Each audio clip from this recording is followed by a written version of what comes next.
Cássio Duro, um dos relógios de entrada mais famosos e não só no Brasil, no mundo todo. Se liga no Bill Gates usando. E no vídeo de hoje eu vou te explicar o porquê que esse relógio aqui é tão amado, recomendado, o que você precisa saber antes de comprar ele e também vou te falar como tá sendo a minha experiência de uso. Mas sem mais delongas, seja bem-vindo ao Nerd do Tempo.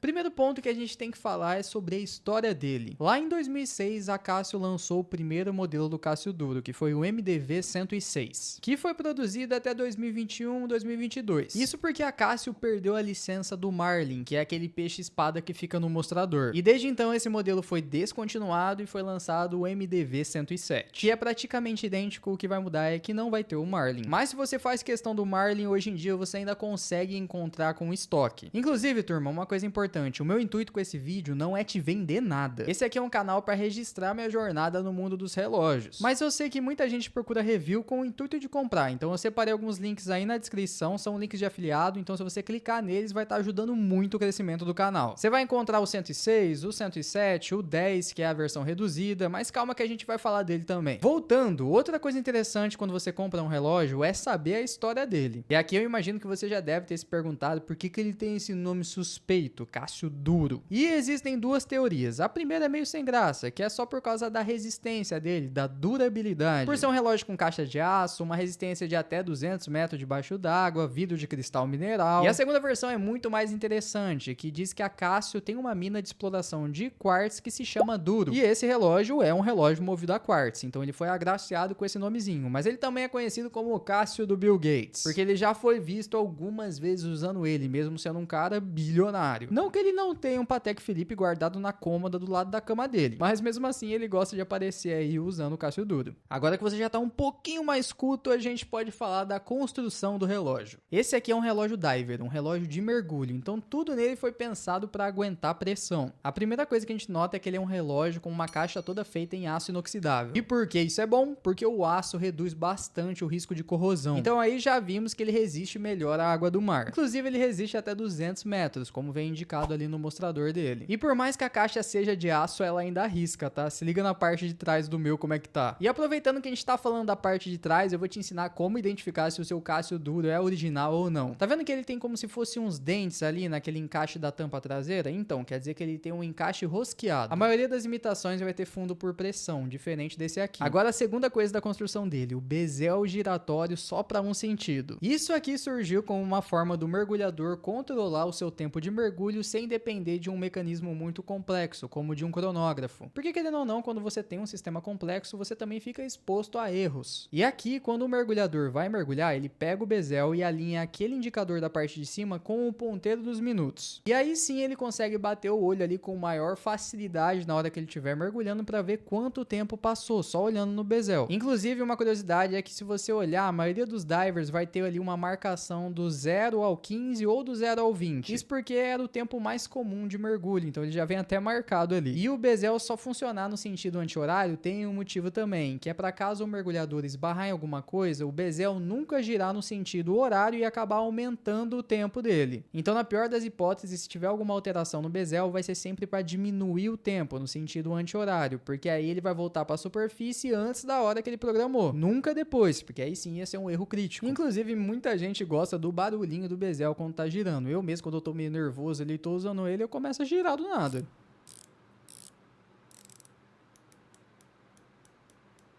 Terceira coisa, coroa rosqueada. A coroa é um dos pontos mais sensíveis do relógio, então vedar ela é uma coisa muito importante. Sempre que você for ajustar a hora ou a data nesse relógio, você vai ter que desrosquear a coroa antes. E muita gente acha que o que protege o relógio de entrar água é esse rosqueamento da coroa, mas não. Na verdade, a rosca funciona ali para impedir que você, sem querer, puxe o pino da rosca e aí sim entre água no relógio. Então ela tá mais ali para evitar que você cometa um erro do que evitar que a água entre mesmo. Então não é ela necessariamente que impede que entre água, ela vai impedir que você, sem querer, puxe a coroa e aí entre. Agora falando do vidro dele, aqui a gente tem um vidro de cristal mineral, que para quem não sabe é um vidro que vai resistir bem impacto, mas ele não é tão bom contra riscos. Diferente da safira, que é mais fraca contra impacto, mas ela é boa contra riscos. Tem gente que compra até película protetora para colocar aqui na frente do relógio, mas também tem gente que romantiza os riscos aí e fala que é parte da história do relógio, então vai do seu gosto. Agora falando de bateria, esse daqui é um relógio a quartz. Então ele vai ter uma precisão absurda e você quase nunca vai ter que ficar ajustando hora nele. Vai ter baixa necessidade de manutenção, a única coisa que você vai ter que ficar esperto é que a cada 3 anos você vai ter que provavelmente trocar a bateria dele. Logo mais eu faço um vídeo aqui no canal também explicando como é que funciona uma bateria quartz para vocês. Inclusive, se você quiser acompanhar minha jornada nesse mundo, já se inscreve aqui no canal que esse é o terceiro vídeo, viu? Vai ter muita coisa daqui pra frente. E já que a gente falou de ajuste, esse relógio vem com hacking, que é basicamente o recurso de quando você puxar a coroa, ele pausar ali o ponteiro dos segundos, então dá mais precisão para quando você for ajustar. E falando da pulseira dele, quando você for comprar, você vai poder escolher entre a de aço e a de resina. Atualmente eu não sou o maior fã de pulseira de aço, então eu acabei comprando a de resina mesmo. Tem muita gente que não gosta dessa pulseira de resina aqui, compra com ela, mas acaba trocando. Daqui a pouco eu te conto como é que tem sido a minha experiência com ela. Esse aqui é um relógio bem versátil, você pode trocar a pulseira pela qual você quiser. Tem gente que coloca umas pulseiras de couro marrom que ele fica lindíssimo. Ele tá disponível em várias coisas. Você vai ver que tem o Hulk, o Pepsi, o Batman. Pra quem não sabe, esses apelidos surgiram por causa dos Rolex. Eles foram ganhando esse apelido pela comunidade e aí todos os relógios que também aparecem com essas cores recebem esses apelidos. Agora vamos falar de um tópico sensível, o tamanho. A Casio tem uma prática que não é muito comum na relojoaria. Quando eles vão medir o diâmetro da caixa, eles incluem a coroa. E aí eles acabam divulgando que o Casio Duro tem 44 milímetros, mas isso é incluindo a coroa. Sem a coroa ele tem 42. E sim, é um relógio grande. Quando eu fui comprar, eu fui garoto, eu não sabia que esse relógio era desse tamanho, eu só provei ele e pra mim ficou legal. E é isso que importa. Mas aí depois que eu comecei a consumir mais conteúdo de relojoaria, eu comecei a pensar, pô cara, será que eu escolhi certo? Porque o meu pulso é muito fino, eu tenho um pulso de 15 centímetros, é um pulso de uma criança. E aí eu fui olhar que o lug to lug dele é de mais ou menos ali 49 milímetros. Cara, quase passa o meu pulso. Mas sendo sincero, quando eu coloquei ele na loja, eu me senti bem, minha namorada tava comigo, ela também falou que tava bonito e aquela mulher reclama de várias coisas. E também por ele ser um relógio que tem um mostrador e o bezel preto, ele aparenta ser menor, quer ver? Coloquei ele lado a lado aqui com o meu Orient. O meu Orient tem 41 milímetros enquanto ele tem 42. Tá vendo como que o Orient parece maior que ele? Isso acontece exatamente porque o Orient não tem um bezel tão grosso e também o mostrador dele é branco, então ele acaba parecendo muito maior. Eu comprei o Orient junto com o Casio Duro. O Casio Duro foi meu primeiro relógio e o Orient foi o segundo, porque eu já tinha comprado ele, aí eu fui na loja e gostei desse aqui também. Eu não entendia quase nada disso de diâmetro, lug to lug, eu simplesmente vesti e gostei deles. Hoje em dia eu iria preferir um relógio um pouco menor, mas cara, eu tenho um valor afetivo por eles já e eu acho que eles ficam bem sim. Sou feliz e ainda gosto de me sentir o Faustão. Mas se você tem um pulso fino igual eu e tem medo de arriscar um relógio maior, existe a versão reduzida dele que é o MDV10, que ele vai ter 38 milímetros contando com a coroa e sem a coroa ele cai para 36 milímetros. E o lug to lug dele é de 42 milímetros. Tem muita gente que não gosta muito porque lá ele perdeu um pouco de qualidade. Só você olhar ali no mostrador que você vai achar onde é que tá a diferença. Dá uma olhadinha aí. Se você percebeu que ele só tem 50 metros de resistência enquanto esse aqui tem 200, você acertou, parabéns. Não que eu imagine que você vá usar esse relógio para mergulhar mais de 50 metros, né? Mas muita gente não gostou disso, perdeu qualidade e quando você for ver, ele vai estar até com o preço parecido com esse daqui. Então, no final das contas, não fez muito sentido. E já que a gente falou de preço, aí nos links da descrição você vai ver que ele vai estar numa média de R$600 hoje em dia. Tanto a versão MDV 107, 106, a MDV 10. E pode ficar tranquilo que os links que eu separei aí são de marketplaces grandes. Sempre que você for comprar relógio em algum marketplace, olha as avaliações antes. Se tiver bastante avaliação e avaliação boa, cara, olha a loja, vê se tá tudo certinho e só vai. Mas agora bora falar um pouco da minha experiência usando ele. Eu acho ele um relógio muito presença, ele aparenta até ser um relógio mais caro do que ele realmente é. Toda vez que eu saio com ele, ele acaba se destacando, ainda mais eu que uso bastante roupa preta. Mas nem tudo são flores. Quanto à pulseira dele, cara, eu acho que ela é muito comprida, ainda mais pra eu que tenho um pulso fino. Ela sempre fica sobrando. E como bem perto da caixa a pulseira tem aquela partezinha ressaltada, você não consegue puxar ali a fivelinha pra ajustar certinho. Eu acho que esse seria o único motivo que me faria trocar essa pulseira, mas eu ainda não fui atrás de outras. Outra coisa, o lume dele é fraquíssimo. Eu não sei se é o meu, se são todos que são assim, mas cara, dura no máximo 1 minuto ali no escuro. De resto, eu me sinto muito bem quando uso ele. Eu acho que ele é muito versátil, ele encaixa desde uma situação mais casual até mesmo numa situação que você quer ficar mais arrumado, principalmente à noite ali, quando você quer sair com seus amigos para um bar. Acho que é a situação que eu mais gosto de usar ele. É lógico que existem algumas outras opções de divers de entrada hoje em dia, como o Orient Submariner, mas cara, ninguém bate o custo-benefício desse aqui, porque pelo preço dele, cara, ele entrega muita coisa. Bom, turma, é isso. Se ficou alguma dúvida, já comenta aqui, vai ser um prazer respondê-la. Já curte e se inscreve aqui no canal, porque como eu disse, é o terceiro vídeo e vai ter bastante conteúdo por aqui. Vem me acompanhar nessa jornada do mundo dos relógios. Valeu?